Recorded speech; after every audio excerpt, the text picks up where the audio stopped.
মোৰ মতেদি আন্দোলনটো ৰাস্তা নহয়, আলাপ আলোচনাৰ মাজেৰে আগবাঢ়িব লাগিব। এই মাছাল প্ৰচেছন, জোৰ লোৱা প্ৰচেছন, এইবিলাকত কেতিয়াবা গণ্ডগোল হ'ব, প্ৰক্ৰিয়াটো দেৰিহে হৈ যাব। দেখিছোঁ যে যিদৰে আচলতে অসম চৰকাৰে জনজাতিকৰণৰ বিষয়টো কাৰণে যিদৰে কাম আগবঢ়াই নিব লাগিছিল তেনেদৰে কিন্তু আগবঢ়াই নিয়া নাই। নিশ্চিতভাৱে ইয়াৰ প্ৰত্যুত্তৰ কিন্তু আগন্তুক বিধানসভা নিৰ্বাচনত আমি দিয়া হ'ব। 6 জনগোষ্ঠীৰ জনজাতিকৰণক লৈ পুনৰবাৰ আন্দোলনমুখী সমগ্ৰ ৰাজ্য। আন্দোলনলৈ বিৰাগ ৰাজ্যৰ মুখ্যমন্ত্ৰীৰ। জনজাতিকৰণৰ দাবীত সৰব মৰাণ জনগোষ্ঠী। তিনিচুকীয়াত আৰম্ভ অনিৰ্দিষ্টকালীন অৰ্থনৈতিক অৱৰোধ।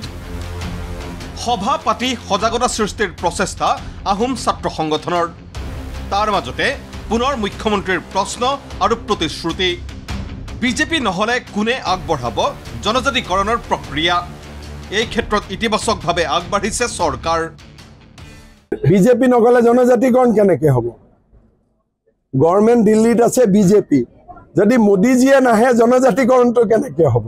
এই জনজাতিকৰণৰ প্ৰক্ৰিয়া বহুখিনি পজিটিভলি আগবাঢ়িছে। এইবিলাক যিবিলাক গণ্ডগোল হৈ আছে, ইয়ে প্ৰক্ৰিয়াটো দেৰি কৰি দিব। মই স্মুথ কৰি তাক আগুৱাই লৈ গৈ আছোঁ।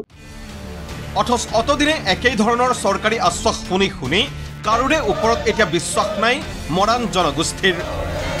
বিগত সপ্তাহত 4টাকৈ স্থানত জনজাতিকৰণৰ দাবীত এনেদৰে জোৰ লৈ সমদল কৰিছিল জনগোষ্ঠীটোৰ হাজাৰ হাজাৰ জনতাই।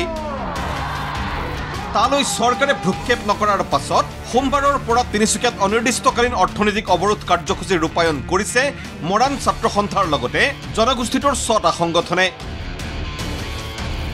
যাৰ ফলত পুৱাৰে পৰা বন্ধ হৈ পৰিছে তেল, কয়লা, কাঠ, চাহ আদি সৰবৰাহ কৰা ট্ৰাকসমূহৰ চলাচল। আৰু শেহতীয়াকৈ অসমলৈ ভাৰতৰ প্ৰধানমন্ত্ৰীগৰাকী আহিছিল। 2014 চনতো যেতিয়া অসমলৈ তেওঁ আহিছিল, এটা কথা কৈছিল যে আপোনালোকক জনজাতিকৰণ প্ৰদান কৰা হ'ব আৰু জনস্বাস্থ্য অনুযায়ী স্বাস্থ্য আসন প্ৰদান কৰা হ'ব। গতিকে এই জনগোষ্ঠীটোক জনজাতিকৰণ প্ৰদান কৰা হ'ব বুলি আপুনি যি প্ৰতিশ্ৰুতি প্ৰদান কৰি থৈ গৈছিল, সেই আপুনি অসমলৈ আহিও কিন্তু এই প্ৰতিশ্ৰুতিৰ কাৰণে এটা শব্দ কৈ নগ'ল। এইটো অতি দুৰ্ভাগ্যজনক বিষয়। গতিকে আমি নিশ্চিতভাৱে এই অৰ্থনৈতিক আন্দোলন অনিৰ্দিষ্টকালীন হ'ব। আমি কাঠ, কয়লাৰ পৰা আদি কৰি যিসমূহ অসম চৰকাৰে তেলৰ পৰা আদি কৰি যিসমূহ অৰ্থনীতি এই অসমৰ ইয়াৰ পৰা লৈ গৈ আছে, এইসমূহ সম্পূৰ্ণৰূপে বন্ধ কৰি দিয়া হ'ব। আৰু জনজাতিকৰণৰ অবিহনে আমি কোনো কথা আজি তাৰিখত পাতিব নিবিচাৰোঁ। সেই কথাটো মুখ্যমন্ত্ৰীগৰাকীক স্পষ্ট আমাৰ মৰাণ ছাত্ৰ সন্থাৰ বা মৰাণ জনগণৰ স্থিতি স্পষ্ট কৰি দিলোঁ। ইপিনে নাৰায়ণপুৰতো টাই আহোম ছাত্ৰ সন্থাই ৰৈছে যুদ্ধং দেহী স্থিতি। জনগোষ্ঠীটোৰ ৰাইজক জনজাতিকৰণৰ নামত চৰকাৰৰ আভুৱা ভৰা স্থিতিৰ বিষয়ে সবিশেষ জনাবলৈ ঠায়ে ঠায়ে আয়োজন কৰিছে সজাগতামূলক সভা। 26ৰ নিৰ্বাচনত আহোম জনগোষ্ঠীয়ে প্ৰতাৰণাৰ ৰাজনৈতিক প্ৰত্যুত্তৰ দিব বুলি হুংকাৰ জনগোষ্ঠীটোৰ নেতাৰ।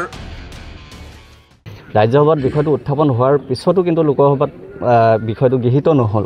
আকৌ পুনৰ চৰকাৰ গঠন হ'ল। পৰৱৰ্তী মুখ্যমন্ত্ৰী হিমন্ত বিশ্ব শৰ্মা ডাঙৰীয়া মুখ্যমন্ত্ৰী হ'ল।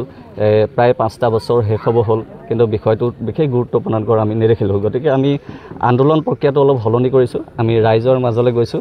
আমি তেওঁলোকৰ পৰা প্ৰাপ্য আৰু অধিকাৰ আজৰি আনিবলৈ হ'লে আমি ৰাইজে এক সিদ্ধান্ত ল'ব লাগিব। আমি ইচ্ছা কৰিলে আমাক যদি প্ৰাপ্য আৰু অধিকাৰসমূহ আমাক দিয়ে, আমি সেই চৰকাৰক সহযোগিতা আগবঢ়াম। যদি আমাক বঞ্চিত কৰে, আমি বিকল্প চিন্তা চৰ্চা কৰিবলৈ আমি বাধ্য হ'ম।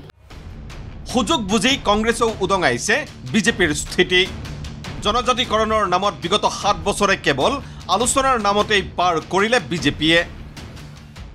বিষয়টো লৈ তেখেতসকলে যোৱা সময়ছোৱাত কোনো সিদ্ধান্তই নল'লে। প্ৰথম অৱস্থাত বৰ্তমানৰ মুখ্যমন্ত্ৰী হিমন্ত বিশ্ব শৰ্মা ডাঙৰীয়াই এখন কেবিনেট কমিটিৰ সভাপতিত্ব কৰিছিল, যিখনক 2টা কথা কোৱা হৈছিল: কেনেকৈ জনজাতিকৰণ কৰিব পাৰি আৰু পুৰণা জনজাতিসকলক কেনেকৈ অসুবিধা নোলোৱাকৈ কৰিব পাৰি। ইয়াৰ বাবে আজি তেওঁলোকে 18 চনৰ পৰা 7 বছৰতকৈ অধিক কাল আলোচনাই কৰি থাকিলে, কোনো সিদ্ধান্ত নিদিলে। ইপিনে পুনৰ আন্দোলনমুখী হৈছে কোচ ৰাজবংশী ৰাইজ। জনজাতিকৰণৰ দাবীত ৰাজপথলৈ ওলাই আহি আৰক্ষীৰ নিৰ্যাতনৰো বলি হ'বলগীয়া হ'ল কোচ ৰাজবংশী ৰাইজ। সেয়েহে টেলিফোন কৰি একাংশ নেতাক বুজাইছে মুখ্যমন্ত্ৰীয়ে। নৱেম্বৰত দাখিল হ'ব প্ৰতিবেদন। আন্দোলন গণ্ডগোলে পিছুৱাই দিব জনজাতিকৰণৰ প্ৰক্ৰিয়া। বিজেপিক আঁতৰাই পঠালে লোকচানহে ভৰিব ৰাইজে। আৰু মই কথাবিলাক সকলোকে বুজাই থাকোঁ টেলিফোনত, ভাই আন্দোলন কিয় কৰিব লাগে? নৱেম্বৰত ৰিপৰ্ট হ'ব। নৱেম্বৰত ৰিপৰ্টত বেয়া কথা দেখিলে তেতিয়া আন্দোলন কৰক। এই আন্দোলনটোৰ কাৰণেতো অসমখন পিছুৱাই আছে। যেতিয়া য'ত আন্দোলন হয় তাৰ মানে 1 বছৰ কামটো পিছুৱাই গ'ল, কাৰণ আন্দোলন হ'লে ক'ৰবাত গণ্ডগোল হ'বই। সেইকাৰণে মই কৈছোঁ যে আন্দোলন কৰা, বিশেষকৈ কোচ ৰাজবংশীৰ আমি কি ৰিপৰ্ট দিম, কোচ ৰাজবংশী মানুহখিনিয়ে জানেই। যিহেতু মই কৈয়ে দিছোঁ যে নৱেম্বৰত এই কথাখিনি লিখা থাকিব। তেওঁলোকেও মোক কৈছে দাদা এইখিনি লিখা থাকিলে হৈ গ'ল, এতিয়া আকৌ কিয় আন্দোলন কৰিব লাগে? আৰু বিজেপিক দূৰত পঠালে বেলেগ পাৰ্টীয়ে কৰিব নেকি এইবিলাক? কিন্তু মুখ্যমন্ত্ৰী ডক্টৰ হিমন্ত বিশ্ব শৰ্মাৰ মন্তব্যত পতিয়ন যাব খোজা নাই বিৰোধী দলপতি দেৱব্ৰত শইকীয়া। 6 জনগোষ্ঠীৰ জনজাতিকৰণৰ প্ৰক্ৰিয়াত কংগ্ৰেছৰ কোনো আপত্তি নাই, কিন্তু বিজেপিৰ বিৰুদ্ধে দুমুখীয়া স্থিতিৰ অভিযোগেৰে সমালোচনা মুখৰ কংগ্ৰেছ। 1996 চনৰ লোকসভাৰ হাউচ পেনেলৰ ৰিপৰ্টত যেনেধৰণে উল্লেখ আছে সেই অনুসৰি কংগ্ৰেছ দলে এইখিনি দিব পৰা সম্ভৱ বুলি কৈ আছে। কিন্তু যদিহে অসম্ভৱ তেতিয়াহ'লে বিজেপি দলে কিয় 2016 চনত ভিজন ডকুমেণ্টত এই প্ৰতিশ্ৰুতি দিছিল, 2019 চনত কিয় ৰাজ্যসভালৈ বিল উত্থাপন কৰিছিল, 2020 চনত ডক্টৰ হিমন্ত বিশ্ব শৰ্মা ডাঙৰীয়াই অক্টোবৰ মাহৰ ভিতৰত ৰিপৰ্ট ছাবমিট কৰিম বুলি কিয় কৈছিল, অসমৰ সম্পদবিলাক কেনেকৈ লুণ্ঠন কৰি তেওঁলোকৰ সাংগু পাংগু বন্ধু বান্ধৱক মুনাফা লুটৰ বাবে হেণ্ডঅভাৰ কৰিব পাৰি, সেই কথাতে তেওঁলোক মজগুল। এই বিজেপিৰ দুমুখীয়া স্থিতি অসম সম্পৰ্কে আমাৰ আগত প্ৰকাশ।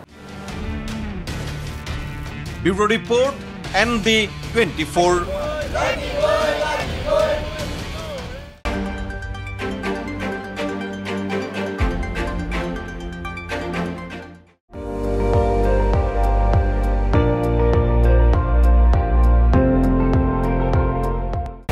আপুনি চাই আছে ND24, সৰ্বশ্ৰেষ্ঠ নহয় সৰ্বোত্তমৰ দৌৰ।